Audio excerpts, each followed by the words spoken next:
Toastmaster Dave Mehta, words, Toastmaster Dave Mehta. Thank you, Maria.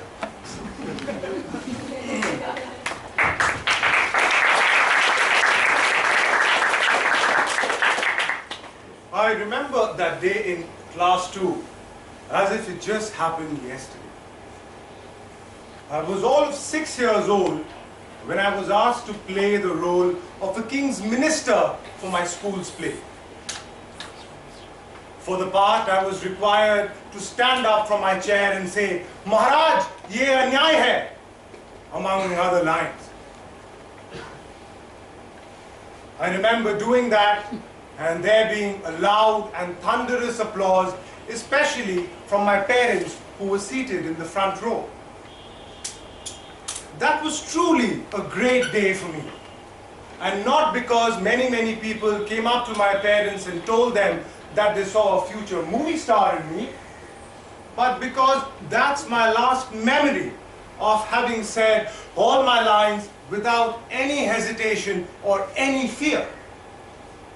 Public speaking has been voted to be one of the most frightening things in many surveys around the world, with some even putting it above death.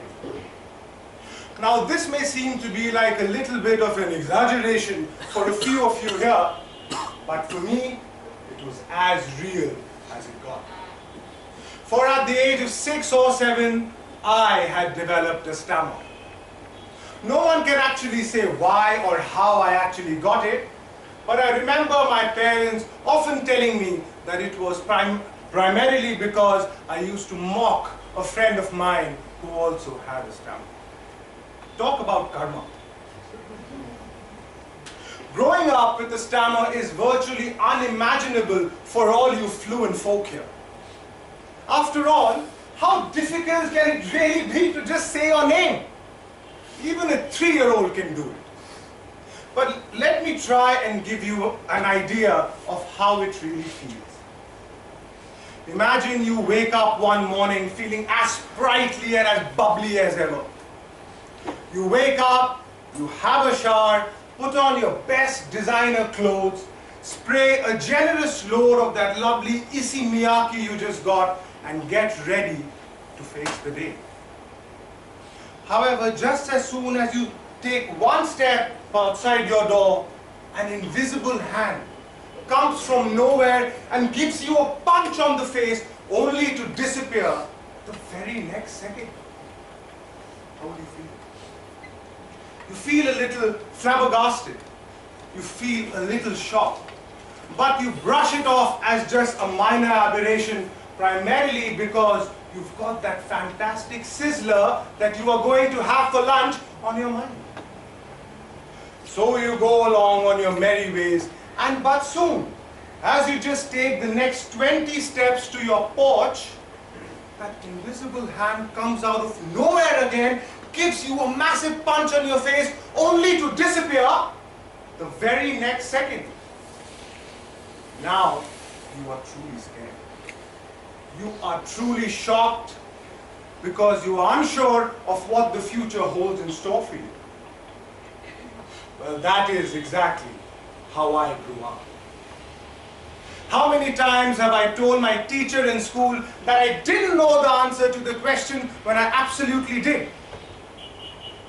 How many times have I missed that viva or that presentation when I absolutely mastered the subject? And what's worse, how many times have I forgotten my own name because my tongue would simply not accept my mind's endeavor to say Dave Mehta? How many times? Well, it went all okay, and I went through school and college trying to hide my stammer from all of you, and it was all great until that day when I went for that job interview in Gurgaon.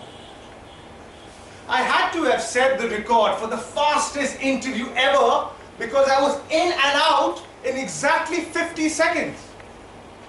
The lovely lady who took my interview asked me to have a seat, asked me my name, and upon hearing me say, the Dave Mehta, said, "Who sent you here?"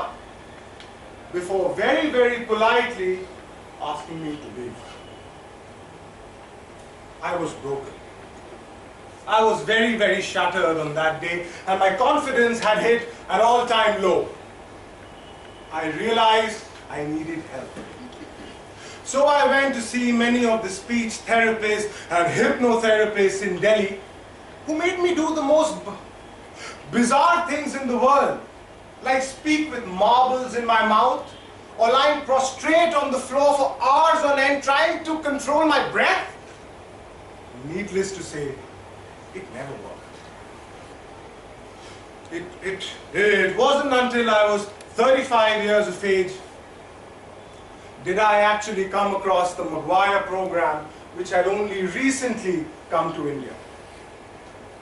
The Maguire program made me breathe through my costal diaphragm and equipped me with many physical and mental techniques to combat my stammer. In fact, the Maguire program is the sole reason why I could summon up the courage to join this most wonderful Toastmasters club, and with tears in my eyes, accept the award for the best speaker on 2 occasions. I realize that this journey is probably going to be a very long and very arduous one. I also accept the fact that I may truly never be able to conquer my stammer. In fact, Mohammad Katani still stammers, even though he has won the award for the best speaker. But I do know one thing, that is all right with me now. Because even if I don't, there is one thing that is absolutely sure, that I will never, ever quit trying. Over to you.